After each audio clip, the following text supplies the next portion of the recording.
सत्संगत्वे निस्संगत्वं निस्संगत्वे निर्मोहत्वं निर्मोहत्वे निश्चलतत्वं निश्चलतत्वे जीवन्मुक्तिः पुनरपि जननं पुनरपि मरणं पुनरपि जननी जठरे शयनम् इह संसारे बहुदुस्तारे कृपया पारे पाहि मुरारे। महाचतुष्टकोटि योगिनीचर सेविता मनुविद्या चंद्रविद्या चंद्रमंडलमध्यदा दारुरूपाचारुहासा साधुचंद्रकलाधरा चराचर जगन्नाथ चक्रराजनिकेतना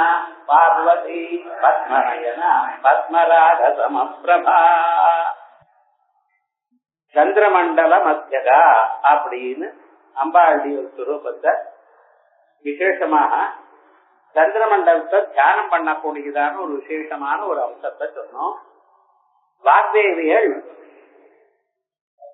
ஜனங்களுக்கு சாதாரணமாக சொல்றதை தவிர பிரயோகங்களும் இதுல வரணும். அவ வாழ்க்கை சௌக்கியமா இருக்கணும், தீர்காயுத்தோட இருக்கணும். அப்படிங்கிறதுக்காகத்தான் என்ன பண்ணிருக்க, இதோட சேர்த்து சொல்லிருக்க. நாமாக்கள்லயே சந்திரமண்டல மத்தியத பானுமண்டல மத்தியஸ்தான ஒரு நாமா இருக்கு. இங்க சந்திரமண்டல மத்தியகாங்கிற வன்னி மண்டலத்திலையும் இருந்துருக்கா. ஏன் எங்கும் இருக்கக்கூடியதான ஸ்வரூபத்துக்கு ஏன் இங்க மட்டும் தனியா இப்படி இருக்குன்னு சொல்லுவானே அப்படின்னா அம்பாள இப்படி சந்திரமண்டலத்துக்குள்ள நீங்க இருக்கிறதாக தியானம் பண்ணீங்கன்னா பௌர்ணமி அன்னைக்கு விசேஷமாக தீர்காயுஷ்டம் கிடைக்கிறது, அரோக திருடகாத்திரத்தை கிடைக்கிறது. ஒவ்வொரு பௌர்ணமி அன்னைக்கும் ராத்திரி சந்திர இடத்துல அம்பாளை தியானம் பண்ணி சிந்தூராரண விக்கிரகாமன்னு மந்திரத்தை சொல்லி ஸ்லோகத்தை அம்பாளுக்கு தியானம் பண்ணி அம்பாளை ஆவாகனம் பண்ணி வேற ஒண்ணும் வேண்டாம், பஞ்ச பூஜையை மட்டும் பண்ணி லம்பிரதி வியாத்மனே கந்தங்கள் பயாமினமா அப்படின்னு மனசுல நினைச்சிருந்த இந்த நாமாக்களை முழுக்க 1000 நாமாக்களையும் நம்ம சொன்னோமையானால் அயமாயுஷ்கரோ நாம பிரயோக கல்ப ஜோதிஷா, இது ஆயுஷ்கர பிரயோகம்னு பேரு இருக்க. பௌர்ணமி இன்னைக்கு அம்பாளை பார்த்து இந்த நாமாவை சொல்றது, இது சொன்னமையானா தீர்காயுஷ்டம் கிடைக்கும் அப்படின்னு ஒண்ணு. அதே மாதிரியே சந்திரமண்டலம்னு சொன்னாலே ஸ்ரீசக்கரம்னு அர்த்தம். ஸ்ரீசக்கரத்துக்குள்ள விசேஷமாக அம்பாளை தியானம் பண்ணணும் என்கிறது ரகசியம். ஸ்ரீசக்கரத்தை அம்பாளை தியானம் பண்ணினா அம்பாளுக்கு விசேஷமான ஒரு பிரேம நம்ம மேல ஏற்படும். அதனால நமக்கு ஏற்றியதான ஐஸ்வர்யங்களையும் மற்றவைகளையும் கொடுக்கிறாங்கிறது தந்திர ரகசியம். திரைலோக்கிய மோகன சக்கரம்னு முதல் சக்கரமாம் ஸ்ரீ சக்கரத்துல. திரைலோக்கிய மோகனம் மூலத்தையும் தன் வசமாக்கி கொள்றதுங்கிறது இது அபியுதயம். ஆனா மோட்சத்துக்கு வரக்கூடியது சர்வானந்தமய சக்கரம். இந்துஸ்தானத்துக்கு சர்வானந்தமய சக்கரம்னு பேரு. அப்படி சர்வானந்தத்தையும் கொடுக்கிற இந்த ஆனந்தத்துக்குள்ள சர்வானந்தம்னு என்ன, சர்வான் காமான்சா பிரம்மணா விபஸ்தே அப்படின்னு எல்லா காமங்களும் ஒரே சமயத்தில் அனுபவிக்க கூடியதான ஒரு ஸ்வரூபம். நாம் லோகத்துல ஆனந்தங்களை அனுபவிக்கிறோம். அந்த ஆனந்தங்கள் எப்படி இருக்கு, ஒவ்வொன்றும் ஒவ்வொரு ஆனந்தமா இருக்கு. உருவத்தை பார்க்கும் பொழுது ஒரு ஆனந்தம், இன்னொரு உருவத்தை பார்க்கும் பொழுது பழைய ஆனந்தம் போயிடுது. புதுசான பொருள் புத்தம் புதுசாக இருக்கும் பார்ப்போம் அப்படிங்கிற, அடுத்தது சரிங்கிற. முன்னால இருந்த ஒரு வியப்போ ஒரு ஆச்சரியமோ 2ஆம் தரம் பாக்குறப்ப இல்ல, ஒரு 10 தரம் பார்த்த பிறகு ஆனந்தம் இல்ல. அதே மாதிரியே லோகத்துல மற்ற பொருட்களை அனுபவிக்கும் பொழுது லட்டு சாப்பிடுறப்ப இருக்கிற ஆனந்தம் வேறு, பால் பாயசம் சாப்பிடுறப்ப ஒரு ஆனந்தம் வேறு. இது வேற அது வேற இருக்கு. எதற்காக? அதான் வைசேக ஆனந்தம். ஆனா மோட்சானந்தம் எப்படி, எப்பொழுதும் ஒரு திருப்தி இருக்கக்கூடியதான ஒரு ஆனந்தம். அப்படி ஒரு சாஸ்வதமான ஆனந்தம், அதான் மூல சர்வானந்தம்னு சொல்றது. எல்லா ஆனந்தமும் அந்த ஆனந்தத்துக்குள்ள அந்தர்பாவத்தை அடைஞ்சிருக்கு.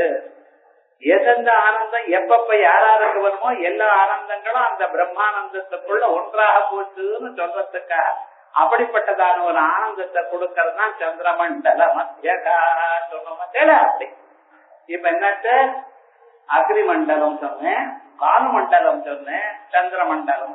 இது 3 பஞ்சதிசை மந்திரத்துல 3 கூட்டங்கள். நம்ம சரீரத்துக்குள்ள 3 பகுதிகள். அந்த 3 பகுதிகளிலே ஒவ்வொன்றிலையும் இந்த 3 மண்டலங்கள். வன்னி மண்டலம் ஆதாரம், அங்கே வன்னி கலைகளை பூஜை பண்ணணும். அதுக்கு மேல சூரிய மண்டலம், இந்த இடத்துல பிரகாசமானது நமக்கு தெரிகிறது.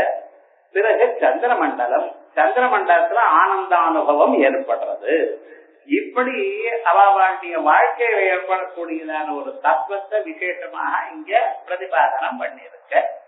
இப்படி சொன்ன பிறகு அடுத்ததாக இந்த அம்பாளுடைய சுரூபம் ஆனந்தமயம்னு சொன்னேன். ஆனந்தமயம்னு சொன்னா ஆனந்த விகாரமா இல்ல ஆனந்த பிராச்சுரியமா, இப்படி எல்லாம் சட்டை இருக்கு.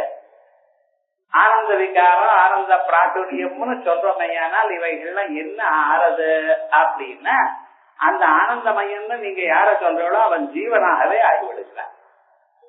ஆனா இங்க ஆனந்தமயம்னு சொன்ன சுவார்த்தே பயன் இந்த இடத்துல இது ஆனந்த ஸ்வரூபமா இருக்க. விஞ்ஞானம் ஆனந்தம் பிரம்மா ராதிர்தா சோப்பராயணம் அப்படின்னு பிரதாரண்யத்துல சொன்னதான ஆனந்த வடிவம்.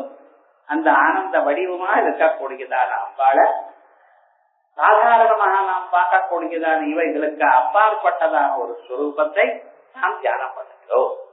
இப்படி ஆன பிறகு அடுத்ததாக இங்க என்ன சொல்றோம், அம்பாளுடைய ஒரு ஸ்வரூபத்தை நம்ம பார்த்தோம். முதல்ல ஸ்தூல சரீர ஸ்தூல உருவத்தை பார்த்தோம். சிதக்கனி குண்டலத்திலிருந்து வந்ததான ஒரு ஸ்வரூபம். பிறகு சூக்ஷ்ம ஸ்வரூபம் பார்த்தோம். அது பஞ்சதிசி மந்திர வடிவமாக இருக்குன்னு பார்த்தோம். பராஸ்வரூபம் ஒண்ணு இருக்குன்னு சொன்னேன். அது காமகலாஸ்வரூபமாக இருக்குங்கிறதையும் பார்த்தோம். ஈமெனக்கூடியதான மந்திர வடிவமாக இருக்கு, துரியமான ஒரு ஸ்வரூபமாக இருக்குன்னு பார்த்தோம். இப்படி ஸ்தூல சரீரம், ஸ்தூல வடிவம், சூக்ஷ்ம வடிவம், பரா வடிவம், இதுக்கு மேல அப்பாற்பட்டதாக சப்தங்களுக்கே அப்பாற்பட்டதாக இருக்கக்கூடியதான ஸ்வரூபம் சர்வோபனிஷதுஷ்குட்டா சாந்தியதீத கலாத்மிகா அப்படிங்கிற நாமக்கள்ல பார்க்க போறோம். அது நாமரூபங்களுக்கு அப்பாற்பட்டதான ஒரு ஸ்வரூபம்னு மேல பார்க்க போறோம். இப்ப எத்தனை பார்த்து சொன்ன பிறகு மறுபடியும் அந்த ஸ்தூல ஸ்வரூபமானது உங்களுக்கு தோண போகிறது. சிதகிரி குண்டலத்திலிருந்து எப்படி காணப்பட்டாலோ, வாசைகளுக்கு காணப்பட்டாலோ அதே ஸ்வரூபமான நமக்கு மறுபடியும் இந்த சந்திரமண்டலத்துல பானுமண்டலம், அதுக்கப்புறம் அக்னி மண்டலம் அப்படின்னு இந்த வடிவமாக பூஜை பண்ணி கொண்டு இருக்கிறவாளுக்கு ஒரு நாளைக்கு இப்படிப்பட்டதான ஒரு தரிசனம் வரும் என்பதை சூச்சனம் மட்டத்துக்காக இந்த 3 மண்டலங்களும் சொன்ன பிறகு மறுபடியும் இதை சொல்ல தொடங்கிறார். சாரு ரூபா சாரு ஆசா சாரு சந்திர கலாதரா. முன்னால சந்திர மண்டலத்துக்குள்ள இருக்குன்னு சொன்னேன். சந்திர மண்டலத்துக்குள்ளேயே இருந்தா சந்திர மண்டலத்துக்குள்ள சந்திரன் எப்படி தலையில வச்சுட்டு இருப்பாங்க? அம்பாள் சந்திர மண்டலத்துக்குள்ளேயே தன் இருக்கா. சந்திர மண்டலத்துக்குள்ள இருந்து தன் தலையில எப்படி சந்திர பெரிய வச்சுட்டு இருக்கா? கொஞ்சம் யோஜனை பண்ணணும். இவைகளுக்கெல்லாம் சாதாரணமாக சமாதானம் வராது. ஏன்னா நம்ம இதை கவனிக்கிறது இல்லை. நம்பர் 1. 2வது இது சாஸ்திரியமாக இந்த புத்தகத்தை வாசிக்கிறது இல்லை. சாஸ்திரம் வாசிக்கிறவா என்ன பண்றா, ஒவ்வொரு பதமாக ஒவ்வொரு எழுத்தாக அதை பார்த்து பூர்வாபர விரோதம் வந்திருக்கான்னு பார்த்து படிக்கிறவா. சாஸ்திரம் வாசிக்கிறதுக்கு அழகு என்ன அப்படின்னு சொன்னேன்னா ஏனோ தானோன்னு வாசிக்கிறது கிடையாது. முன்னால என்ன சொல்லியிருக்காரு, ஒவ்வொரு பதமும் நம்ம அனுபவத்துக்கு கொண்டு வந்து அதுக்கு மேல படிச்சுட்டு போறோம். இப்படி இருக்குமே ஆனால் இந்த ஸ்வரூபம் எப்படி வரும் அப்படின்னு நமக்கு சந்தேகம் வருதல்லவா? இவைகளுக்கெல்லாம் நம்ம சமாதானம் சொல்லணும். அந்த சமாதானம் சொல்றதுக்காகத்தான் அடுத்த நாமக்கள் வந்து சாரு ரூபா சாரு ஆசா சாரு சந்திர கலாதரா.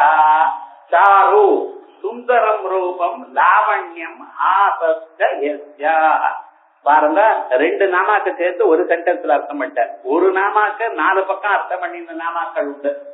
இப்ப என்ன பண்ணிருக்கார், ஒரே வாக்கியத்துல 2 நாமாக்களுக்கு அர்த்தம் பண்ணியாச்சு. சாரு ரூபா சாரு சுந்தரம் ரூபம். இங்க சுந்தரம்னு சொன்னா அழகுன்னு நம்ம அர்த்தம் பண்ணிட்டு இருக்கோம். நமக்கு அவ்வளவுதான் தெரியும். சுந்தரின்னு பேர் வச்சிருக்க, சுந்தரம்னா அழகுன்னு அர்த்தம். ஆனா இங்க சுந்தரம்னா அழகுங்கிற அர்த்தம் இல்ல, முந்தி கிளேதனேங்கிற ஒரு தாத்துல இருந்து வந்ததான பதம் இது. இது என்ன பண்றது, எல்லாரையும் கவரும் ஸ்வரூபம், எல்லோருடைய மனசையும் கவரக்கூடியதான் ஒரு ஸ்வரூபம். சாரு ரூபா பிறகு சாருஹாசா. அம்பாளுடைய ஒரு சிரிப்பு இருக்கு பார்த்தீங்களா, புன்சிரிப்பு, அது மிகவும் அழகா இருக்கு, எல்லாருடைய மனசையும் கவரக்கூடியதாக இருக்கு அப்படின்னு. சாரு சுந்தரம் ரூபம் லாவண்யம், ரூபம்ங்கிறதுக்கு லாவண்யம்னு அர்த்தம். அதுக்கப்புறம் தவைவ மந்தஸ்மித பிந்துரிந்து என்ன சொல்றார், தவைவ மந்தஸ்மிதம் பிந்து உக்தே. உங்களுடைய மந்தஸ்மிதம் இருக்க, மந்தஸ்மிதம்னு என்னாச்சு, சிரிப்பு, புன்சிரிப்பு. அது என்ன, பல்வரிசை தெரியாம இருக்கிற புன்சிரிப்பு. பல்வரிசை தெரிஞ்சதுன்னா ஸ்மிதம்னு சொல்லணும். பல்கள் நன்றாக தெரிஞ்சது பற்கள்னு சொன்னா அதுக்கு ஹாசம்னு பேர். அதுவே கைகொட்டி சத்தம் வராப்பல சிரிச்சா அட்டஹாசம்னு பேர். ராட்சசாண்டு இருக்கிற போல 10 பிளாட்டுக்கு அண்ணாண்ட கேட்டுமையானால் விக்கட்ட அட்டஹாசம்னு பேர். எப்படி சிரிக்கணும், நம்ம சிரிக்கும் பொழுது முகத்துல ஒரு அசைவுதல் ஏற்படும், முகம் மலரணும், அவ்வளவுதான், அதுக்கு மேல ஒண்ணும் ஏற்படக்கூடாது. அப்படி ஒரு மந்தஹாசமா. இந்த மந்தஹாசமானது அம்பாளுக்கு எப்படி இருக்கு அப்படின்னு கேட்கலையானால், பரமேஸ்வரன் கூட தன் வலையில போட்டுக்கிற மாதிரி இருக்கான். அந்த அவளுக்கு அழகா இருக்கு. தவைவ மந்தஸ்மித பிந்துரிந்து, அந்த மந்தஸ்மிதமா இருக்க பார்த்தீங்களா, அதுதான் ஸ்ரீசக்கரத்துல நடுவுல இருக்கக்கூடியதான பிந்து, அதான் சந்திரன். இப்ப நான் என்ன சொன்னேன், சந்திரன் சொன்ன சந்திரமண்டல மத்தியஸ்தான ஆனந்த வடிவம், ஆனந்த ஸ்வரூபம். அம்பாளை எப்படி நினைக்கிறோம், பிரம்மானந்தம் நீங்க எந்த சொல்றோ அந்த ஆனந்த வடிவமா இருக்கு. இத்யுக்தே பரமானந்த பிரதா பிரபோத விசேஷா குருமுகைக வேத்யா யஸ்யாஹ இதிது லக்ஷணயா கஸ்தி தூதே. இந்த இடத்துல இந்த சந்திரமண்டல மத்தியக சாருரூபாச்சாருஹாசாக்க என்ன அர்த்தம், பரமானந்த பிரதா, மனிதனுக்கு பரமானந்தத்தை கொடுக்கக்கூடியதான, பிரபோத விசேஷா, ஞான விசேஷம். என்னமோ ஏதோ அப்படி இப்படி படிச்சுட்டு இங்க போய் லோகத்துல இங்க இதை பண்ணினா ஆனந்தம் வருமா, அதை பண்ணினா ஆனந்தம் வருமா அப்படின்னு நினைச்சுட்டு தேடிக்கொண்டே இருக்கான் மனிதன் ஆனந்தத்தை. ஒவ்வொரு நாளும் ஆனந்தத்துக்காகத்தான் எல்லா செயலும் பண்ணிட்டு இருக்கோம். உத்தியோகத்துக்கு போறதோ, விவாகத்தை பண்ணிக்கிறதோ, குழந்தைகளை பெற்றுக்கிறதோ, அவளோட எல்லா செலவு பண்றதோ எல்லாம் இதுக்கு. இதனால ஒரு ஆனந்தம் வருது எனக்குடையதான எண்ணத்தினால தானே. ஆனா இந்த ஆனந்தங்கள்லாம் அப்பப்ப துன்பங்களாகவும் மாறுறது, அப்படிதான் பார்த்து கொண்டிருக்கோம். ஆனா இங்க பிரபோத விசேஷா, ஒரு விதமான ஒரு ஆனந்தம், ஒரு அறிவு, அந்த விசேஷமான ஒரு அறிவு. எது வந்த பிறகு மற்றவைகள்லாம் அறிந்து கொள்ள வேண்டியது இல்லையோ அப்படிப்பட்டதான அறிவு. குருமுகை கவேத்யா, குருமுகமாக மட்டும் அறியக்கூடியதான ஒரு சொரூபம். தந்து உபனிஷதம் புருஷம் புரிச்சாதி, உபனிஷத்துல மட்டும் அறியக்கூடியதான ஒரு ஸ்வரூபம். அது அப்படிப்பட்டதான ரகசியமான ஒரு ஸ்வரூபம். அதுதான் இந்த நாமாக்கள்ல சொல்லிருக்க. சாருரூபா சாருவாசா இது லட்சணையா கஸ்திதூச்சே. இங்க ஒரு லட்சணையா, இந்த சாருரூபா சாருஹாசாக்க லட்சணையா அந்த அர்த்தம் இருக்கு சொன்னா. சாரியா அடுத்தது சாரு சந்திரகலாதரா, அம்பாளுடைய ஒரு ஸ்வரூபம். சாரு சந்திரகலாதரா, அம்பாளுடைய ஸ்வரூபம் என்ன பண்ற, சந்திரகலையை சந்திர பிறையை அழகாக தலையில் வைத்துக் கொண்டவள். சாரு சந்திர கலாதரான்னு இல்ல, சாரு சந்திர கலாதரா அப்படி பிரிக்கணும். சார்வியா விருத்திக்ஷயரஹிதாயா, சந்திரகலையிலேயே அழகான பெறை அழகில்லாதான பெறைன்னு இருக்க. எந்த சந்திரனை பார்த்தாலே ஒரு அழகான். சந்திரனுக்குள்ள இது ஒரு பேரு நன்னா இருக்கு, இன்னொரு பேரு நன்னா இல்லைன்னு சொல்ல முடியாது, எல்லாமே ஒரு அழகுதான். அப்படி இருக்கிற காலத்துல சாரு சந்திரான்னு சந்திரபதத்துக்கு சாருங்கிறத அட்ஜெக்டிவா சொல்ல முடியாது, இதற்கு விசேஷம் இல்லை. ஆனா சார்வியாக விருத்திக்ஷயரஹிதாயாக சந்திரகலாயாக, சந்திரகலைகளை சொல்லியே நீங்க பார்த்தீங்கன்னா பிரதிமன் முக்கியராகாந்த திதிமண்டல பூஜிதா. பிரதிபத்துல இருந்து ஆரம்பிச்சு பௌர்ணமி வரைக்கும் அப்படியே வளர்ந்து கொண்டே போறது. பௌர்ணமில இருந்து ஆரம்பிச்சு மறுபடியும் அமாவாசை வரைக்கும் குறைஞ்சுட்டே வருது. இப்படி ஏற்றத்தாழ்வு அற்றதான ஒரு சந்திரகலா அம்பாளுடைய தலையில இருக்கு. ஆகையால் அதுக்கு என்ன பேரு? சாதாக்கியா கலா, சாதாரணி கலா. வைஸ்வானர சாதாரண சப்த விசேஷா சொல்றோம். அப்படி இந்த சாதாரணமான ஒரு கலை இருக்கு. அந்த கலையானது என்ன சொல்றது? மேல போய் வைஸ்வான போய் சொல்ல போறேன். விஸ்வரூபாஜா ஜனனி ஸ்வபந்தி தைஜசாத்மிகா சுப்தா பிராஜ்ஞாத்மிகா துல்யா சர்வாவஸ்தா விவர்ஜிதா. இந்த இடத்துல வைஸ்வானரை பத்தி விசேஷமாக சொல்ல போறோம். ஆனா இங்க என்ன சொல்றோம் தெரியுமா? அப்படிப்பட்டதான ஒரு தீட்சயம் இல்லாதான ஒரு சாதாரணமான ஒரு கலை இருக்கு. அதனால்தான் 2ஆம் பெரையோ 3ஆம் பெரையோ நீங்க பாத்தீங்கன்னா அந்த பெறை இருக்கிற இடம் மட்டும் விசேஷமா இருக்கும். ஆனா ரவுண்டா தான் இருக்கும். நல்லா பாத்தீங்கன்னா ரவுண்டா இருக்கும். தோசை கல்லாட்டம் இருக்கும். ஒரு பக்கம் கருப்பா இருக்கு, ஒரு பக்கம் மட்டும் பெயிண்ட் அடிச்சா போல வெளுப்பா இருக்கு. அப்ப என்ன சார், ஒரு பெறையா இல்ல முழுமையா இருக்கா? சந்திரன் முழுமையா இருக்கா? இருந்த போது இந்த அளவுக்கு தான் உங்களுக்கு விசேஷமாக தெரியுது. அங்கேதான் சூரியனுடைய பிரதிபிம்பம் இங்க ஏற்படுறது. அதே விதமாகத்தான் இங்க என்ன, அந்த சாதாரணி கலை இருக்க பட்சல பூர்ணமான ஒரு கலை. அதுக்கு அழிவு நாசம் ஒண்ணும் கிடையாது. வளர்ச்சி எல்லாம் எப்பவுமே பூர்ணமா தப்போ நவி தப்போ நாப்போ நமதே பூர்ணஸ்ய பூர்ணமாதாய பூர்ணமேவா அவசிய அந்த ஸ்வரூபம் இருக்கு.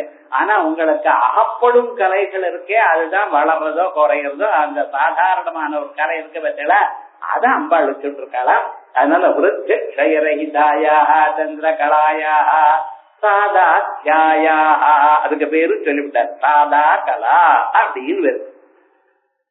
அது என்ன சுவாமினர்? சித்ரூபாயா சித்ரூபம் சின்மயி சிதேக ரச ரூபிணி. நம்மளுடைய நாமாக்கள் என்ன சொல்ல போற? சின்மயி சிதேக ரச ரூபிணி. அதுல வேற கலப்பு இல்லை. எப்படி ஒரு உப்பு கட்டையில உப்பை தவிர வேற சுவை இல்லையோ, சர்க்கரையில திதிப்பை தவிர வேற சுவை இருந்ததுன்னா அதுல ரவா கலந்திருக்கான்னு அர்த்தம். சுத்தமான சர்க்கரை இருந்தா அது திதிப்பு மட்டும்தான் இருக்கான். அதே போல உப்பு கட்டியில உப்பு தான் கரிக்கும், வேற கலர் இது இருக்காது. அதே மாதிரியே அம்பாளுடைய சுரூபத்தில் கேவலமான சைத்தன்யம் தான் இருக்கு. துணி அளவு கூட அதுல தசம் வந்தம் இல்லையா? அப்படிப்பட்டதான ஒரு சுரூபம்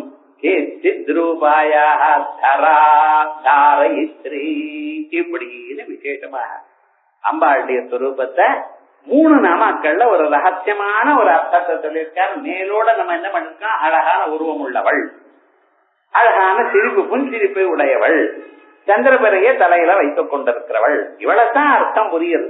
ஆனா இங்க இருக்கக்கூடியதான அழகான வடிவத்துல அழகு.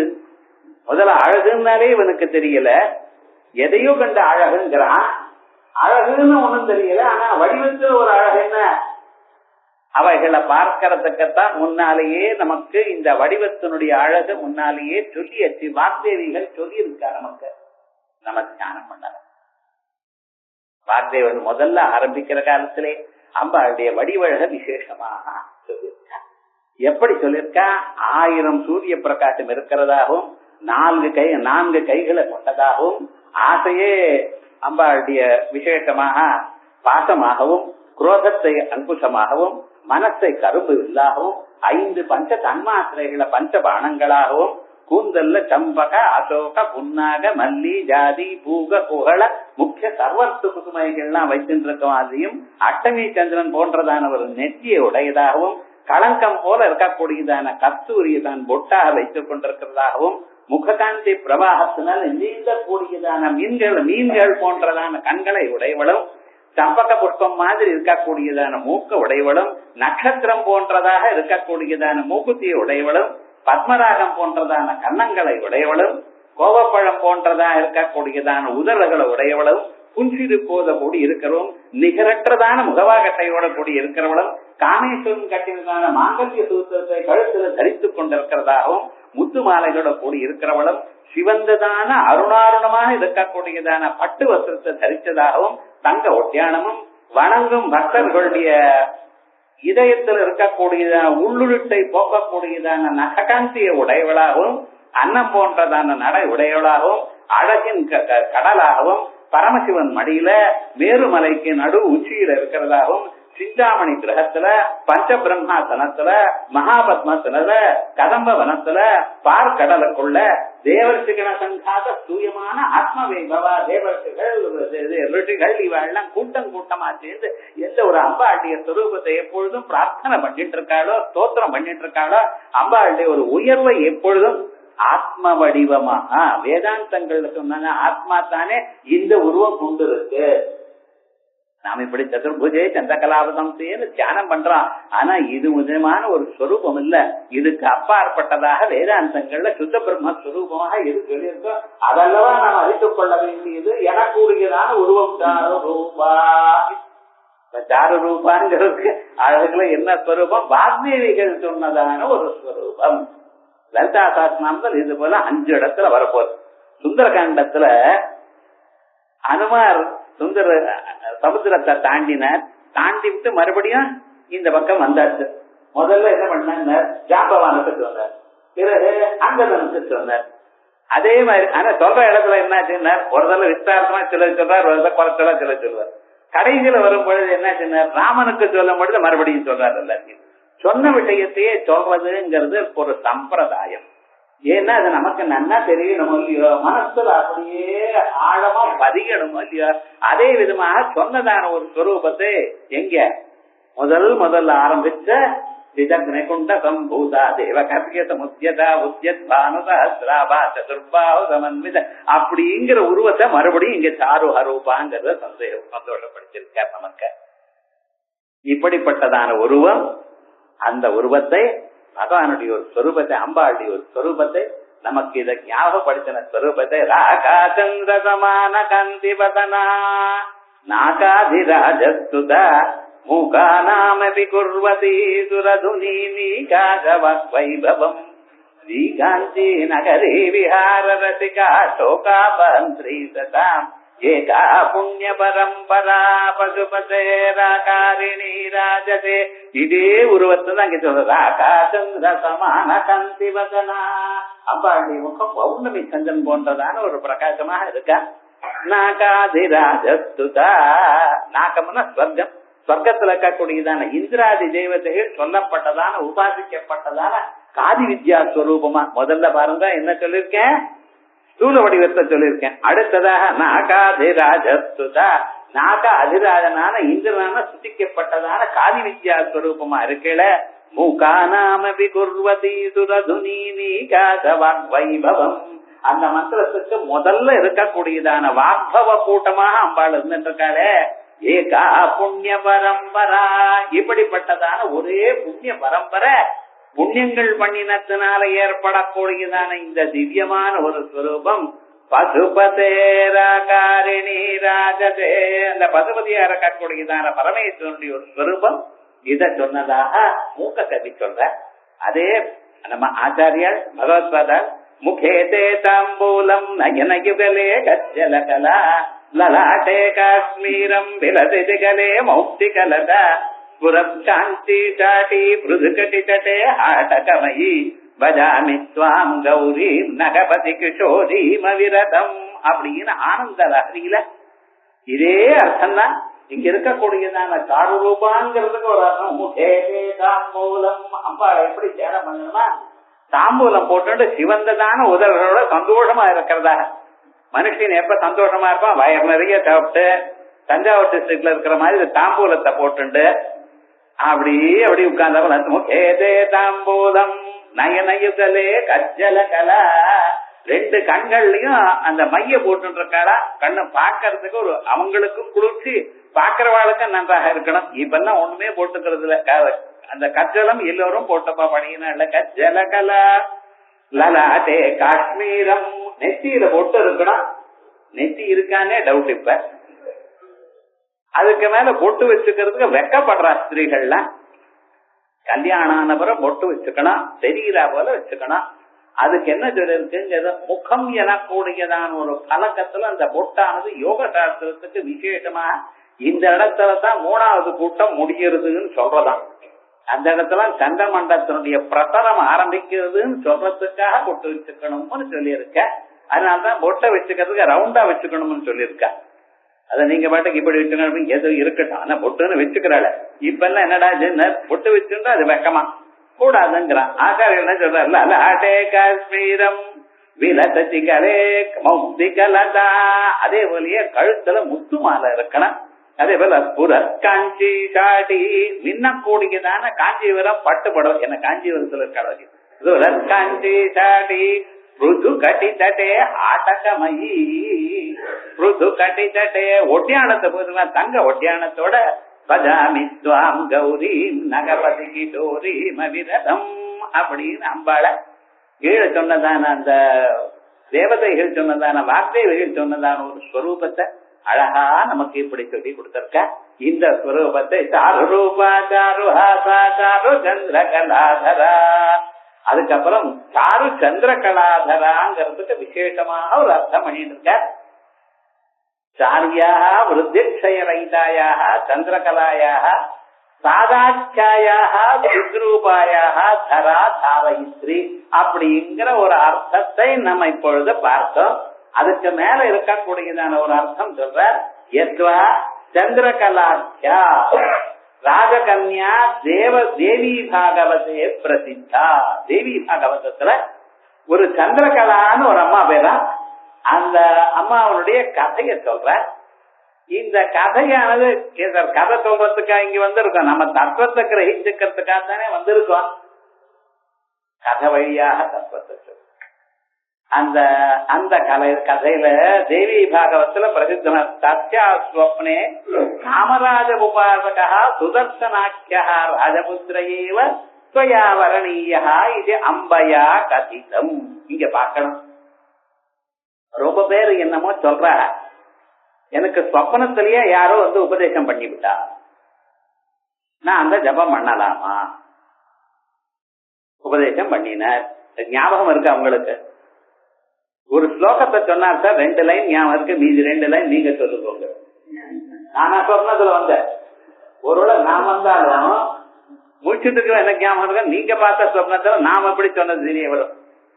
ஆனா லோகத்துல இப்படி எல்லாம் வழக்கம் இருக்கு, அது பண்ணலாமா பண்ணப்படாதா இப்படி எல்லாம் கேள்வி கேட்டு சந்தேகப்பட்டு அவளுக்கும் கன்ஃபியூஷன், கேட்கிறவாளுக்கு இல்ல, யார் அவளு கேட்கிறாளோ அவளுக்கே கன்ஃபியூஷன் அவளை பண்ணிவிடுறான். இதுக்கெல்லாம் சமாதானம் ஸ்ரீமத் பாகவத்துல இருக்கு, தேவி பாகவத்துல இருக்கு. அந்த கதையானது இந்த இடத்துல விசேஷமாக சொல்ற. அங்க அயோத்தியில கோசல தேசத்துல துருவசந்தின்னு ஒரு ராஜா இருந்தார். அந்த பேரே பாருங்க, துருவசந்தி. துருவம்னா என்ன அர்த்தம்? மாறாதது. எப்பொழுதும் மாறாத இருக்கக்கூடியதான ஒரு ஸ்வரூபத்துக்கான் துருவம்னு பேரு. போல் ஸ்டார் நீங்க சொல்றது பார்த்தீங்களா, அது எப்பொழுதும் அழியாது. மீதி எல்லாம் நட்சத்திரங்கள்ல சுத்தின்னு இருக்கும். அந்த துருவ நட்சத்திரத்தை வச்சுட்டு தான் மற்ற நட்சத்திரங்கள் சுத்தி கொண்டே இருக்கான். அப்படிப்பட்டதான் அந்த துருவத்தோட சேர்ந்தவரான் துருவசந்தின்னு பேர். அந்த ராஜா, அவருக்கு 2 ஆத்துக்காரி. முதல் ஆத்துக்காரி பேருக்கு மனோரமான்னு பேரு, 2வது ஆத்துக்காரிக்கு லீலாவதினு பேரு. அங்கேயும் பேர்ல விசேஷம் இருக்கு. மனச கவரக்கூடியது மனோரமா, ரமான்னு அம்பாள்னு அர்த்தம், மனதில் அம்பாளை கொண்டவள்னு அர்த்தம். லீலாவதி லீலையோட இது அது அப்படின்னு விலாசஹாசங்களோட இருக்கக்கூடியதான மாயிக்கமான ஒரு ஸ்வரூபம். 2 ஆத்துக்காரி பேர்லயும் 2 சொல்லியிருக்கேன். இவருக்கு ரொம்ப நாட்களாக குழந்தைகள் இல்ல, அம்பாளை உபாசிச்சார். அதற்கு பிறகு இந்த மனோரமாங்கிறதுக்கு சுதர்சனன்னு ஒரு பையன் பிறந்தான். அந்த பையனும் ரொம்ப புத்திசாலி. புத்திசாலி மட்டும் இல்லாமல் அவனுக்கு என்ன ஒரு உள்ளூர ஒரு தத்துவமும் ஒரு பக்தியும் முன்னாலேயே இருந்தது. இப்படி இருக்கு. அடுத்ததாக லீலாவதிக்கு ஒரு பையன் பிறந்தா. அந்த பையனுக்கு சத்ருஜித்துன்னு பேரு. அவன் எப்படிப்பட்டவன்? நன்றாக சாஸ்திரங்கள் எல்லாம் வச்சிருக்க, நன்றாக பேசக்கூடியவன். ரொம்ப பேரு சாஸ்திரம் வச்சிருப்பா, ஆனா என்ன கேள்வி கேட்டா அதுக்கு பதில் சொல்ல தெரியாது. அவ சொன்னா எனக்கு தெரிஞ்ச மாதிரி தான் நான் சொல்றேன், உங்களை நீங்களா புரிஞ்சுக்கோம்பா. சில பேர் அப்படி இருக்க, அவ பாட்டுக்கு தான் அவ சொல்லிட்டே இருப்பா. நாம அதை பாட்டுக்கு நாமளா நமக்கு தகுந்த போல ஒர்க் அவுட் பண்ணி நாமளே தெரிஞ்சுக்கணும். இவன் அப்படி இல்ல, எல்லாத்தையும் உடைச்சு கிளீனா யாராருக்கு எப்படி சொன்னா புரியுமா அப்படி சொல்லக்கூடியதான ஒரு விசேஷமான ஒரு சக்தி உடையவனாக பிறந்திருக்க சத்ருஜித்துங்கிறவன். இவ ரெண்டு பேரும் இப்படி பிறந்து கொஞ்ச நாள் தான் ஆச்சு. ஆனா அந்த சந்தர்ப்பத்துல என்ன ஆச்சுன்னா ராஜாவானவர் வேட்டைக்கு போனார். இந்த துருவசந்திங்கிற ராஜாவானவர் வேட்டைக்கு போனார். வேட்டைக்கு போய் அவருக்கு ரொம்ப நாள் காலமரந்து ஆச்சு, பல மிருகங்களை கொண்டார். அன்னைக்கு ரொம்ப சந்தோஷமாச்சு. சாயங்காலம் இனிமேல வீட்டுக்கு திரும்பணும்னு நினைச்சுட்டு இருக்க. அப்பொழுது இருந்தா போல ஒரு சிம்மமானது எதிர்க்க வந்து ஒரு கர்ஜனை பண்ணிட்டு, அந்த சிம்ம கர்ஜனைக்கு இவர் நடுங்கல. ஏன்னா அவர் நல்ல வேட்டையில ரொம்ப குசலனா இருக்கிறவர். பானத்தை போட்ட அந்த சிம்மமானது மேல பானம் பட்டதுமே சிம்மமானது என்ன பண்ணிட்டுன்னு ராஜா மேல பாஞ்சது. பின்னால இருக்கக்கூடியதான சைனிக்கால் சேர்ந்து எல்லாரும் அந்த சிம்மத்துக்கு மேல பானங்களை விட்டா. அந்த பானங்கள்லாம் சிம்மத்தை அடிச்சது. ஆனா என்ன ஆச்சுன்னா அந்த சிம்மம் விடல, நேரா வந்து ராஜாவை ஒரு அடி அடிச்சது. ராஜாவும் கீழே விழுந்தார், சிம்மமும் கீழே விழுந்தது. ரெண்டு பேரும் பிராண விட்டார். என்ன பண்றது? இது அங்க இருக்கக்கூடியதான சைனிக்கால் எல்லாம் பார்த்துட்டு நேரா வீட்டுக்கு வந்து இது போல சிம்ம ராஜாவா இப்படி காலமாயிட்டார், சிம்மம் கொன்னுடுது அப்படின்னு வந்து சொன்ன பிறகு அங்க இருக்கவள்னா அவளுக்கு தான் ராஜாவுக்கு அந்திம சம்ஸ்காரங்கள்லாம் பண்ணி முடிச்சாச்சு. இப்ப ராஜாவாக அடுத்த ராஜா யுவராஜ பட்டாபிஷேகம் பண்ணணும். குழந்தைகள்ல ரொம்ப சின்னவாளா இருந்துட்டு இருக்கா. இந்த சந்தர்ப்பத்துல என்ன பண்றதுன்னு தெரியல மந்திரிகளுக்கெல்லாம். அப்ப இருக்கும் பொழுது அவெல்லாம் சேர்ந்து மந்திரிகள்லாம் சேர்ந்து ஒரு தீர்மானத்துக்கு வந்தா. சத்ருஜித்தா இருக்கிறவன் நிஜமாகவே நன்னா பலம் உள்ளவர், புத்திசாலியா இருக்கான். ஆனா முதல்ல பிறந்தவன் இவன் சுதர்சன், இவன் சாந்தமாக இருந்த போதிலும் இவனும் ஒரு விதமான தப்புன்னு ராஜாவ பதவிக்கு தகுந்தவன் தான் இவன். அப்படி இருக்கிற காலத்துல முதல்ல பிறந்ததான நியாயமாக யாருக்கு இருக்கோ அவளை விட்டு விட்டு சத்ருஜித்து கொடுக்கறது சரியில்லையே. இந்த தீர்மானத்துல சத்யவானையே இவர் சுதர்சனனையே இவர் ராஜாவா பண்ணணும்னு ஒரு தீர்மானத்துக்கு வந்தார். ஆனா அதே சமயத்துல மனோரமாவனுடைய அப்பாவா இருக்கக்கூடியவர், அவர் இங்கிருந்து கலிங்க தேசாதிபதி அங்கிருந்து வரார். சூரசேனன்னு பேரு. இவர் வந்ததை கண்டு அங்கே அந்த சத்ருஜித்தினுடைய தாத்தா அப்படின்னு யார லீலாவதியினுடைய அப்பா, அவரும் அங்க வந்திருக்கார். அவர் பார்த்தாராம், அவருக்கு யுதாஜித்துன்னு பேரு. இவருக்கு பேரு யுதாஜித்து, அவருக்கு பேரு சுதர்சன சூரசேனன். இவர் ரெண்டு பேரும் வந்திருக்கார். இரண்டு பேரும் வாக்குவாதம் வந்திருக்கு. சத்ருஜித்தா இருக்கிறவன் தம்பியா இருந்தாலும் அவன் நல்ல புத்திசாலியா இருக்கான், எல்லாத்தையும் பண்ணக்கூடிய சூரனா இருக்கான், ராஜாவா இருக்கிறதுக்கு வேண்டியதான எல்லா லட்சணங்களும் அவனுக்கு இருக்கு, அவனுக்குத்தான் ராஜ்யத்தை கொடுக்கணும் அப்படின்னு விதாஜித்து அடம் பிடிச்சாரா. ஆனா அதே சமயத்துல சூரசேனா இருக்கிறவர் இவனும் கொஞ்சம் சாந்தமா இருந்து, நீங்க சொல்றதெல்லாம் ரைட்டு, ஆனா முதல்ல பிறந்தவன் இவனுக்கு ராஜ லட்சணம் இல்லாம போகல. ஒருவேளை இவருக்கு வந்து ராஜாவா இருக்கிறதுக்கு தகுதி இல்லாமல், இவனுக்கு வீரம் இல்லாமல், புத்தி இல்லாமல், இவனுக்கு வந்து கெட்ட குணங்கள் இருந்தால் இவரை நீக்கலாமே தவிர அது வரைக்கும் அப்படி பண்ணக்கூடாது அப்படின்னு இவர் வாதாடினார். இதுக்குள்ள என்னாச்சுன்னா சாமந்த ராஜாக்கள்லாம் இதான் சமயம்னு பார்த்து எல்லாரும் வந்துவிட்டார். இது மட்டும் இல்லாமல் என்ன ஆயிடுச்சுன்னா சில ஊர்கள்ல இருந்து திருடாள்லாம் வந்திருக்காங்க. என்ன ஆச்சுன்னா ராஜ்யத்துக்கு சண்டை நடக்கிறது, ரெண்டு பேர் சண்டை போட்டாலேயானால் இந்த அராஜகம் வந்து சேரும். இந்த சமயத்துல நம்ம பூந்து கொள்ள அடிச்சுடலாம், ஜனங்களை எல்லாம் பூந்து கொள்ள அடிச்சு. ஏன்னா ராஜா இந்தியா கண்ட்ரோல் பண்றதுக்கு இந்த சமயத்தான் நமக்கு திருடர்கள்லாம் வந்து சேர்ந்தாலாம் ராஜாக்குள்ள. இத பார்த்தா ஆனா இவ ரெண்டு பேரும் ஒருத்தருக்கு எவ்வளவுதான் சமாதானம் பண்ணி பார்த்தாலும் சமாதானத்துக்கு இணங்கல ரெண்டு பேரும். என்ன ஆச்சுன்னா ரெண்டு பேரும் ஒருத்தருக்கு ஒருத்தர் யுத்தம் பண்ணினார். அந்த யுத்தம் பண்ற காலத்துல யுதாஜித்துங்கிறவன் நிறைய சைன்யத்தோட வந்ததுனால இந்த சூரசேனனை கொண்டு விட்டார் யுத்தத்துல. அப்ப என்ன ஆச்சு, இந்த மனோரமான முதல் ஆத்துக்காரி, இந்த ஆத்துக்காரியுடைய அப்பாவும் காலமாயிட்டார். இந்த மனோரமாவுக்கு அண்ணன் தம்பிகள் யாரும் இல்ல. அண்ணன் அப்பா காலமாயிட்டார், ஆத்துக்காரரும் காலமாயிட்டார். இருக்கிறதே குழந்தை, சின்ன குழந்தை. இந்த அம்மா பார்த்தாலாம் இவனுக்கு ராஜ்யம் வருது இல்லைங்கிறது அப்புறம்.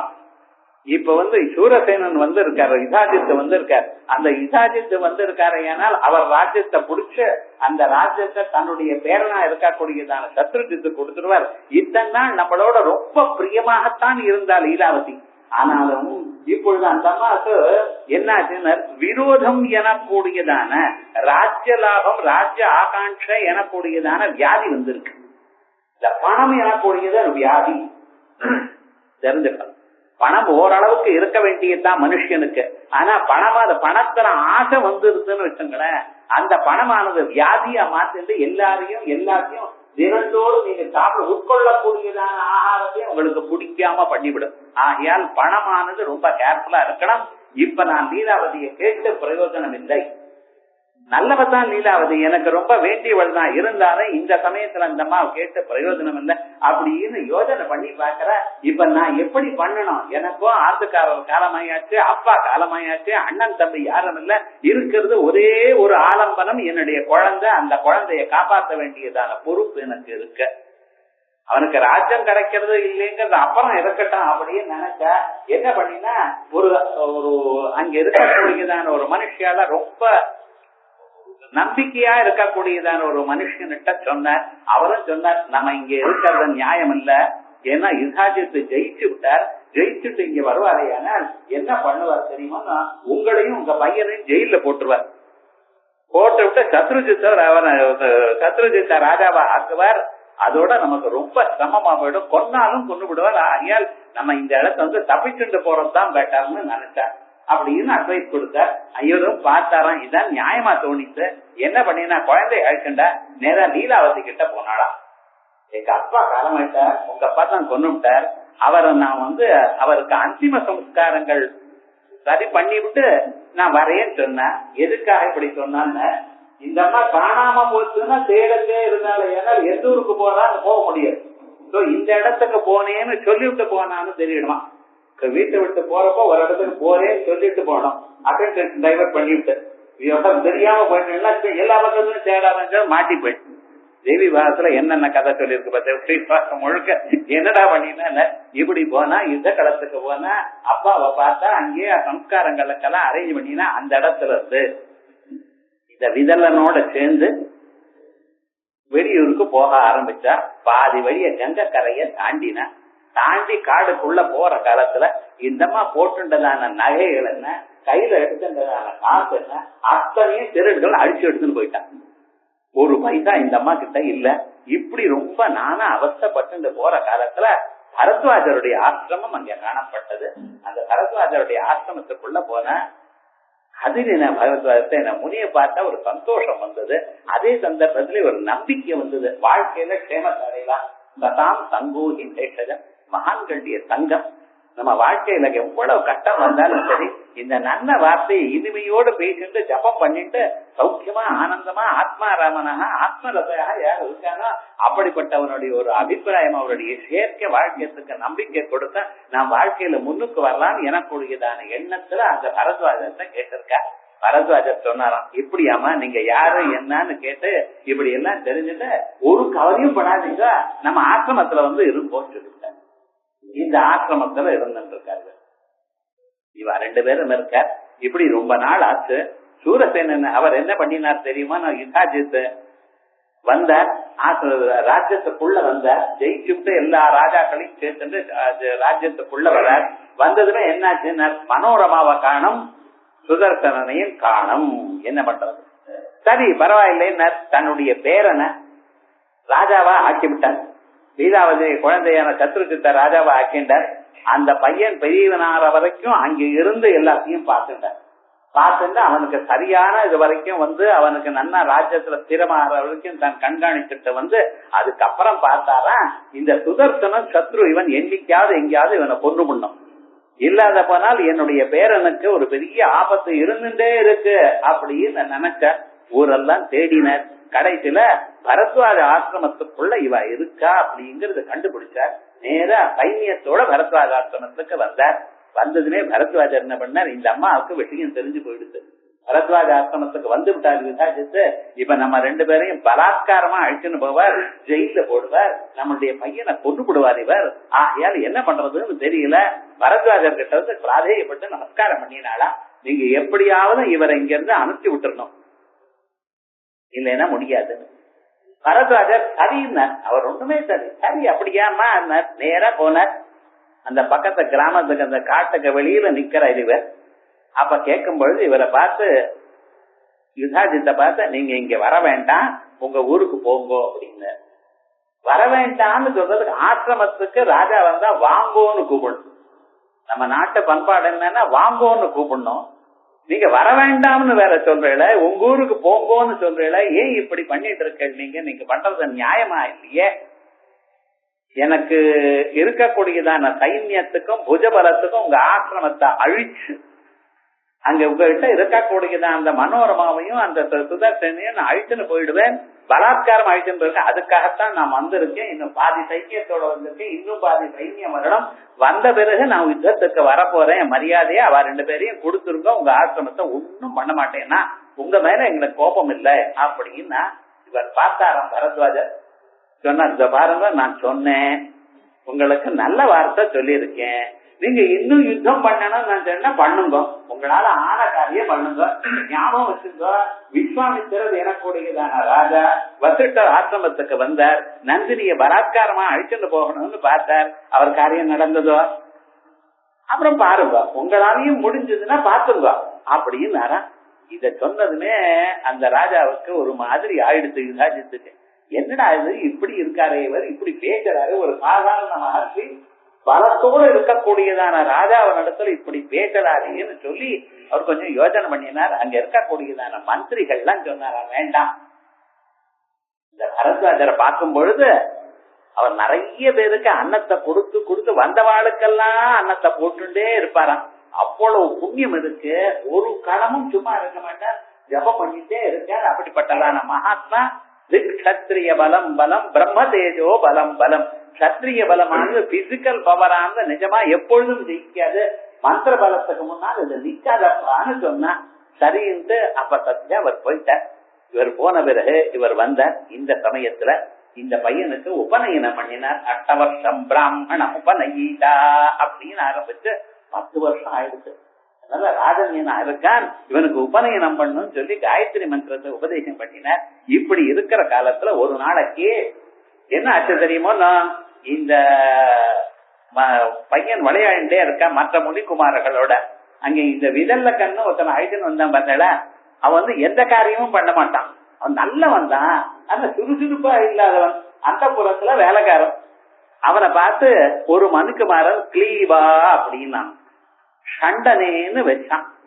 இந்த வார்த்தை என்னமோ பண்ணிட்டு இந்த சுதர்சனுடைய மனசுல, என்ன இப்படிப்பட்டதான வார்த்தைய கேட்கல, இந்த கிளீவான சண்டனே உபயோகம் இல்லாதவனேன்னு வச்சானவன். இது வச்சதுமே இந்த வார்த்தை இவனை கேட்டு என்ன பண்ணுதுன்னு, ஓஹோ இதுல என்னமோ இருக்கே அப்படின்னு கிளீங்கிறது தெரிஞ்சது பார்த்தீங்களா, அதை மட்டும் பட்டு சொல்லிட்டே இருக்கா. அது என்னமோ அவன் மனசை குடிச்சுட்டு அந்த கிளீம் கிளீம் எனக்கூடியதான பீஜம் அவனுக்கு குடிச்சுட்டு. இப்படி 2 வருஷ காலம் விடாம அவன் இந்த மேல பேசுறதுல ஒன்னும் பண்றதில்ல. சர்வதா சர்வ காலமா இந்த மந்திரத்தை அர்த்தமும் தெரியாது, ஒன்னும் தெரியாது, வெறுப்புனா சொல்லிட்டே இருக்காங்க. அம்பாள் ஒரு நாளைக்கு பிரத்யட்சமாயிட்டாராம். பிரத்யட்சமாகி என்ன இப்படி பண்ணிட்டு இருக்கே, என்ன ஏது, யாரு சொன்னா ஏது, எனக்கு யாரும் சொல்லி தரல, இப்படி காதால கேட்டதுனால இந்த மந்திரம் வந்துருதுன்னால அவர் சொன்ன அம்பாள் சொப்னத்துல பார்த்தேன், அது பண்ணேன் சொல்லாத ஒரு குருவை கேட்டு நமஸ்காரம் பண்ணி யுக்தி பூர்வகமாக அது எப்படி சாஸ்திரம் சொல்றதோ அப்படி அவருக்கு உபசதனம் பண்ணி எனக்கு உபதேசம் பண்ணும்போது சொல்லி தெரிஞ்சுக்கணும் அப்படின்னு சொல்லி அம்பாள் சொல்லியிருக்க. அதுக்கப்புறம் பாரத்வாஜர் கிட்ட போல இது போல நடந்துன்னு நான் சொல்லிட்டு இருக்கேனே அப்படின்னால பாரத்வாஜர் அப்படியப்பா சரி வா உட்காருன்னு சொல்லி அவருக்கு அந்த மந்திரத்தை பூர்ணமாக சொல்லி, அது காமராஜ பீஜம்னு பேர் வந்துச்சு. காமம் ஆசைகளை ராஜா ஒழிக்கக்கூடியதான ஒரு பீஜம். ஆகையால் உங்க மனசுல இருக்கக்கூடியதான ஆசைகள்லாம் நிறைவேற்றி கொடுக்கக்கூடியதான பீஜம்னு சொல்லி சமமயமா இப்படி சொல்லி கொடுத்திருக்க. இதே சமயத்துல காசி தேசத்துல ஒரு பொண்ணு ராஜா, அந்த ராஜாவுக்கு ஒரு பொண்ணானவள், அவள் என்ன பண்ணியிருக்காரு, அவளும் நன்னா வளர்ந்துட்டே இருக்கா. அவருடைய ஸ்வப்னத்துல அம்பாள் பிரத்யட்சமானாலாம். அவ பண்ணியிருந்தான பூர்வ ஜன்ம புண்ணியத்தினால அம்பாள் பிரத்யட்சமான. எப்படி பிரத்யட்சமான, ரக்தாம்பரம் ரக்தவர்ணாம் ரக்த சர்வாங்க பூஷணம் காருடே வாகனே சம்ஸ்தாம் வைஷ்ணவம் சக்தி அத்புதாம். சிவப்பு புடவையோட சிவப்பு வர்ணமோட சர்வாங்க பூஷணமாக இருந்து கொண்டு கருட வாகனத்துல அம்பாள் இருக்கிறதா. கருடங்கிறது தர்மத்தை காணிக்கிறது. அப்படி கருட வாகனத்துல அம்பாள் இருக்கிறதா வைஷ்ணவி சக்தியா அம்பாள் பிரத்யட்சமானாலா. பிரத்யட்சமாயி இந்த சுதர்சனனை சொப்னத்துல இந்த அம்மாவுக்கு காட்டி கொடுத்து நீ இவனை கல்யாணம் பண்ணிக்கோன்னு சொல்லிட்டான். விவகாரம் என்ன பண்ணிக்கொண்டு. ஆனா என்ன ஆச்சுன்னு அந்த பெண்ணானவள் அப்பா கிட்ட எப்படி சொல்லுவா? வெக்கம். இந்த காலத்துலன்னா நான் லவ் பண்ணிட்டேன் அப்படின்னு போன் பண்ணும். நேரம் இல்ல. பழைய விவகாரம்னா பழைய நாள் என்ன சொல்றது தெரியல. கொஞ்ச நாள் அப்படியே கவலைப்பட்டு ஏன் கவலைப்படுறேன்னு தெரியாம இருக்கிற காலத்துல கொஞ்ச நாள் தோழிகள் கேட்டவரே இப்படின்னு சொன்னாலாம். அடிப்பாவி சொப்னத்துல அம்பாள் பிரத்யட்சமானாலும் இது சொல்றதுக்கு எனக்கு என்ன வெக்கமா இருக்க அப்படின்னு இந்த அம்மா அவனுடைய அம்மாவுக்கு சொல்லிவிட்டா. அந்த அம்மா அவருக்கு சொன்னாலாம். அவர் பார்த்தாராம் காசி தேசத்துடைய ராஜா. இந்த சுதர்சனங்கிறவன் ராஜ்யம் இல்ல, வேற ஒண்ணும் இல்ல, பரத்வாஜருடைய ஆசிரமத்துல வளர்ந்துட்டே இருக்கான். அவனுக்கு வேற விதமான ஒரு ஐஸ்வர்யம் இல்லாதான இவனை காசி தேசத்துக்கு ராஜாவா இருக்கிறவன் என் பொண்ணை எப்படி கொடுப்பேன்? ஏன் தெரியுமோ, காசி தேசத்துக்கு சேர்ந்த ராஜாக்கள்லாம் ரொம்ப வீராண்டு சூரான்னு பேரு. அப்படி இருக்கக்கூடியதான நான் என் பொண்ணை இங்க கொடுத்தா அவமானம் இல்லவா? லோகத்துல மற்ற ராஜாக்கள்லாம் என்ன நினைப்பா? ஆகையால் இது சரிபடாதுன்னு சொன்ன. இருந்தாலும் இந்த பொண்ணு கேட்கல. கடைசியில் அவர் என்ன பண்ணார்? என் மேல தப்பு இல்லாம நான் என்ன பண்ண போறேன்? ஸ்வயம்பரத்தை சொல்ல போறேன். ஸ்வயம்பரமான 3 விதமான சுயம்பங்கள். வீரிய சுல்கம். இந்த பாஞ்சாலிக்கு என்ன பண்ணினா ஒரு வீரியத்தை, சீதா தேவிக்கு என்ன பண்ணினா இந்த காரியத்தை பண்ணணும், அம்ப உடைக்கணும், இல்ல ஒரு வீழ்னால அந்த சக்கரத்தை உடைக்கணும். இத பண்ணினா அவளுக்கு கொடுக்கக்கூடியதான ஒரு அவளை கல்யாணம் பண்ணி கொடுக்கக்கூடியது சூரிய சுல்கம்னு வீரிய சுல்கமா இருக்கு. இப்ப இல்ல, இது இந்த ஸ்வயம்பரம் என்ன இச்சா ஸ்வயம்பரம். யாருக்கு இஷ்டப்பட்டாலும் அவளை கல்யாணம் பண்ணிக்கிறோம் அப்படின்னு எல்லா தேசத்துடைய ராஜாவுக்கும் அனுப்பிச்சிருக்கார். எல்லா தேசத்துக்கு ராஜாவுக்கு அனுப்பினாரே தவிர இவருக்கு அனுப்பல. எனவே ராஜா இல்லையே. ஆனா என்ன இந்த விஷயமானது இவருக்கு தெரிஞ்சது. இந்த சமயத்திலேயே இவர் இந்த மந்திரத்தை குருவிட்ட இருந்து எப்படி உபதேசம் வாங்கிட்டாரோ அந்த 6 மாசத்துக்குள்ள இவருக்கு எந்தோ ஒரு இடத்துல தங்கத்தினால செய்யப்பட்டதான ஒரு அம்பு கிடைச்சது, ஒரு வில்லு கிடைச்சது, அபூர்வம் கிடைச்சது. அதோட இல்ல அந்த பக்கத்துல தேசம் இருக்கக்கூடியதான துர்தர்சனன் ஒரு ராஜா இவனுக்கு ஃப்ரெண்டாகி இவருக்கு தேரை கொடுத்தார். தேர்ல சுத்திட்டு இருக்காரு. ஆசிரமத்துல இருக்கிற பையன் தேர்ல சுத்திட்டு இருக்கார். அம்மா கிட்ட கேட்கிறேன், இதுக்கு போற ஸ்வயம்பரம் வந்திருக்கான், நான் போறேன்னா. அம்மா சொன்னாலாம், அப்பா அந்த இடத்துக்கு விராஜித்து வருவாப்பா, அவன் வராம இருக்கணும்னு நான் பார்த்திருக்கேன். ஸ்வயம்பரம்னா அந்த தேசத்துக்கு நிச்சயமா வருவான். வரும்பொழுது உனக்கும் எனக்கும் 2 பேருக்கு தகராறு வேண்டாமல் சொன்னா இவன் கேட்கலையா, யுதாஜித் வரட்டும் யார் வரட்டும், எனக்கு அம்பாளுடைய ஒரு கட்டாட்சம் இருக்க, நான் நிச்சயமா போவேன்னு போறான். போனதுமே அங்க யுதாஜித் வந்திருக்காரு. அந்த இடத்துல தன்னுடைய பேரனா இருக்கக்கூடியதான சத்ருஜித்துக்கு இந்த பொண்ணை காசிராஜ ராஜா பொண்ணை கல்யாணம் பண்ணி கொடுக்கணும் அப்படிங்கிறதுக்காக இங்க வந்திருக்கானா. வந்த சந்தர்ப்பத்துல அங்க இருக்கக்கூடியதான மற்ற தேச ராஜாக்கள்லாம் நாம் யுத்தம் பண்றதுக்கு இந்த நியாயம் இல்லை, இது எப்படி இச்சா ஸ்வயம்பரம். பொண்ணு யார இஷ்டப்படுறாளோ அவளுக்கு கல்யாணம் பண்ணிக்கணும். அவ கல்யாணம் பண்ணி நடுவுல நமக்கு இடம் இல்லை.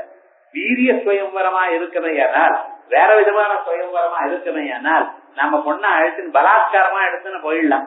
இது நியாயம் இல்ல, அப்படி பண்ணப்படாதுன்னு சொன்னா கேட்கல. யுதாஜித்து யுத்தத்துக்கு வந்துட்டா. யுத்தத்துக்கு வர சமயத்துல வரக்கூடியதான சாமந்த ராஜாக்கள்லாம் ஒருத்தருக்கு சேர்ந்து 2 பக்கமா பிரிஞ்சாலாம். ஒண்ணு யுதாஜித்துக்கு சேர்ந்த பக்கம் ஒண்ணு, இவனுடைய பக்கத்துக்கு. நடுவுல இருக்கக்கூடியதான காசி ராஜா பாக்குறார், அடாடா நம்ம நடுவுல இருந்துட்டு இருக்கோமே, இந்த பக்கம் சகாயம் பண்றதா அந்த பக்கம் தான் நம்ம வெறுமனா இருப்போம் அப்படின்னு மத்தியஸ்தமேனே அப்படின்னு வெறுமனா இருந்துட்டாரா. யுத்தம் நடந்தது. யுத்தத்துல அம்பாளுடைய ஒரு அனுகிரகம் இருக்கிறதுனால அந்த காமராஜர் விஜயனுடைய ஒரு பலத்தினால இவருக்கு அந்த அத்தனை ராஜாக்களையும் கொன்னுட்டு அந்த பொண்ணை கல்யாணம் பண்ணிட்டாரா. கல்யாணம் பண்ணி அதுக்கப்புறம் பெரிய கதை போகுது. ஒரு ஸ்கந்தம் முழுக்க, 3வது ஸ்கந்தம் முழுக்க 24 அத்தியாயங்கள் இந்த கதை சொல்லியிருக்க. ஆனா இந்த கதையில அம்பாள் இந்த காமராஜ பீஜத்தினுடைய வைசிஷ்டியத்தை சொன்னதான கதை. அந்த இடத்துல சாரு சந்திர கலாதரா, சசிகலான்னு அந்த பேரு. சசின்னா சந்திரன், அதெல்லாம் சந்திர கலான்னு பேருங்க. ஆகையால் அந்த கதையை இங்க சொல்றதுன்னு சொல்லியிருக்க. சந்திரகலாட்சா ராஜகன்யா, சந்திரகலா எனக்கூடியதான ராஜாவனுடைய பெண்ணு, தேவி பாகவதே பிரசித்தா, சத்யாஹா ஸ்வப்னே, அந்த பெண்ணினுடைய ஸ்வப்னத்தில் காமராஜ பீஜ உபாசகா, காமராஜ பீஜமா இருக்கக்கூடியதான கீழ்மனக்கூடியதான பீஜத்தை உபாசனம் பண்ணக்கூடியதான சுதர்சனாக்கியா ராஜபுத்திரா, சுதர்சனன் எனக்கூடியதான ராஜபுத்திரன், ஏவத்வயா வரணீயா, அவனைத்தான் நீ கல்யாணம் பண்ணி கொள்ளணும் என்று அம்பையா கதிதம் அம்பாளால சொல்லப்பட்ட தேன சாருயதா ததா சந்திரகலாயாக கலா அழகாக இந்த சந்திரகலை எனக்கூடியதான இந்த பெண்ணை காப்பாற்றினவள். ஆகையால் சாரு சந்திர கலாதரா. இப்ப சாருன்னு இது அழகாக, சந்திரன் சந்திரகலா சசிகலா அப்படிங்கிற அந்த அம்மாவை தரா ஆதாரா காப்பாற்றினவள். இந்த நாமாவுக்கு எப்படி அர்த்தம் பண்ணிருக்க? சாரு சந்திர கலாதரா ஆதாரபூதா இத்தியர்த்தா ததுக்தம் தத்ரைவ திருதிய ஸ்கந்தே. தேவி பாகத்துல திருதிய ஸ்கந்தத்துல ஏதஸ்மின் சமயே புத்திரி காசிராஜஸ்ய தத்தமா. இந்த சமயத்தில் எப்ப இந்த சுதர்சனங்கிறவன் பரத்வாஜாசிரமத்துல வளர்ந்து கொண்டிருக்கிற சமயத்தில் ஏதஸ்மின் அந்தரே புத்திரி காசிராஜஸ்ய தத்தமா நாம்னா சசிகலா திவ்யா. அந்த பொண்ணுக்கு பேரு சசிகலா. சர்வலக்ஷண சம்யுதா இத்யுபக்ரம்ய ஸ்வப்னே தஸ்யாஹ சமாகத்ய ஜெகதம்பா நிஜாந்தரே. ஸ்வப்னே தஸ்யாஹ சமாகத்ய ஸ்வப்னத்துல அந்த அம்பாள் பிரத்யட்சமாய் ஜெகதம்பாள் நிஜாந்தரே உவாச வசனம் சேதம் இந்த வார்த்தையை சொன்னாளா. சமாஸ்வாய சுகம் ஸ்திதா. அந்த பொண்ணுக்கு ஆஸ்வாதம் பண்ணி சுகமாக பரம்பரையது ஸ்ரேணி மம பக்தம் சுதர்சனம். பரம்பரையது ஸ்ரேணி என்னுடைய பக்தனா இருக்கக்கூடியதான சுதர்சனன் எனக்கூடிய பையனை வரைய வரித்துக்கொள். சர்வகாம பிரதம் தேஸ்து. உனக்கு எல்லா விதமான ஆசைகளும் வரட்டும், பூர்த்தியாகட்டும். தேஸ்து வசனான் மம பாமினி. நான் சொல்றேன் அப்படின்னு அனுகிரகம் பண்ணி அந்த பொண்ணை இவருக்கு கல்யாணம் பண்ணி வச்சாளா. இப்படி ஒரு திவ்யமான ஒரு சரித்திரம். இந்த சரித்திரமானது ஒரு பாதித்தான் சொன்னேன். என்ன நமக்கு எவ்வளவு வேணுமோ அவ்வளவுதான். மீதி கதை தேவி பாகவதம் சொல்றப்ப சொல்லலாம். அனாவசியமா பொழுது வைக்கக்கூடாது இல்லையா? விவகாரம் என்னன்னு அப்படி விசேஷமாக இந்த கிளீம் எனக்கூடியதான மந்திரத்துடைய மகிமை, அப்புறம் அந்த மந்திரத்தினுடைய உத்தாரம் என்ன, அந்த மந்திரத்தினால ஏற்படக்கூடியதான ஸ்வரூபம் என்ன, இப்படிப்பட்டதான அத்தனை ஸ்வரூபத்தையும் அங்கே சொல்லியிருக்க. இந்த கிளீம் எனக்கூடியதான மந்திரத்தை தியானம் பண்றவாளுக்கு ஏற்படக்கூடியதான ஒரு ஸ்வரூபத்தை ஸ்ரீயம் வித்யாம் தத்யா ஜனனி நமதாம் கீர்த்திவமிதாம் சுபுத்ரான் பிராதத்தே தவஜடிதி காமாட்சி கருணா திரிலோக்கியமாதிக்யம் திரிபுர பரிபந்தி பிரணயினே பிரணாமஸ்வத்பாதே கவிதயுதே கிண்ண குருதே ஸ்ரீயம். இந்த பீஜத்தை யாரு தியானம் பண்றாளோ அவளுக்கு ஸ்ரீயம் ஐஸ்வர்யத்தை கொடுக்கிறாளா.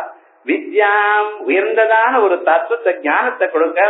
தத்யா ஜனனி நமதாம் கீர்த்தி மமதா. அப்பாளுக்கு நமஸ்காரம் பண்றவாளுக்கு உயர்ந்ததான ஒரு கீர்த்தியை கொடுக்கிறார். சுபுத்திரான் பிராதத்தே. சுதர்சனன் எப்படியோ அப்படி அழகான ஒரு பையன், நன்ன நடத்த இருக்கக்கூடியதான பையனை கொடுக்கிறாளா. கவகடிசி காமாட்சி கருணா திரிலோக்கியமாதிக்யம். மூலகத்திலையும் எல்லாரையோட வசதியான ஒரு நிலை உங்களுக்கு கொடுக்கிறாளாம். திரிபுர பரிபந்தி பிரணயினி. முப்புறங்களை எரித்ததான பரமேஸ்வரனுடைய ஆசகாரியா இருக்கே. பிரணாமஸ்வத்பாதே. அம்மா உங்களுடைய காலுக்கு நமஸ்காரம் பண்ணினவாளுக்கு சமித்த குருதே கிண்ண குருதே. எல்லா பாபங்களையும் போக்கக்கூடியதான உங்களுக்கு கிண்ண குருதே ஒரு நமஸ்காரம் என்னத்தான் பண்ணி கொடுக்காது, உலகத்துல எல்லாத்தையும் பண்ணி கொடுக்கும் அப்படின்னு விசேஷமா இந்த கிளீங்கார பீஜத்தை அதனுடைய ஸ்வரூபத்தை அங்க சொல்லி வச்சிருக்க. அதே மாதிரியே தனம் தரும் கல்வி தரும் ஒரு நாளும் தருவிலையா மனம் தரும் தெய்வம் தரும் நெஞ்சில் வஞ்சமில்லா இனம் தரும் நல்லகையெல்லாம் தரும் அன்பர் என்பதற்கே கனம் தரும் பூங்குழலால் அபிராமி கருணை கடலின்னு விசேஷமா அபிராமியை இதே அம்சத்தான் சொன்னார். இந்த அபிராமின்னு சொல்றதும் இங்கு சொல்லக்கூடியதான பரமேஸ்வரி லலிதா பரமேஸ்வரனுடைய ஒரு ஸ்வரூபம். அதனால்தான் அபிராமி அழகான மனத்தை கவரபவள் அப்படின்னு அர்த்தம். சாரு ரூபா சாருஹாசா சாருச்சந்திர கலாதரா அப்படிங்கிற 3 நாமாக்களை பார்த்தோம். பார்வதி பத்மநயன பத்மராக சமப்பிரபா அப்படிங்கிற நாமாக்கள் அடுத்த புதன்கிழமைக்கு பார்ப்போம்.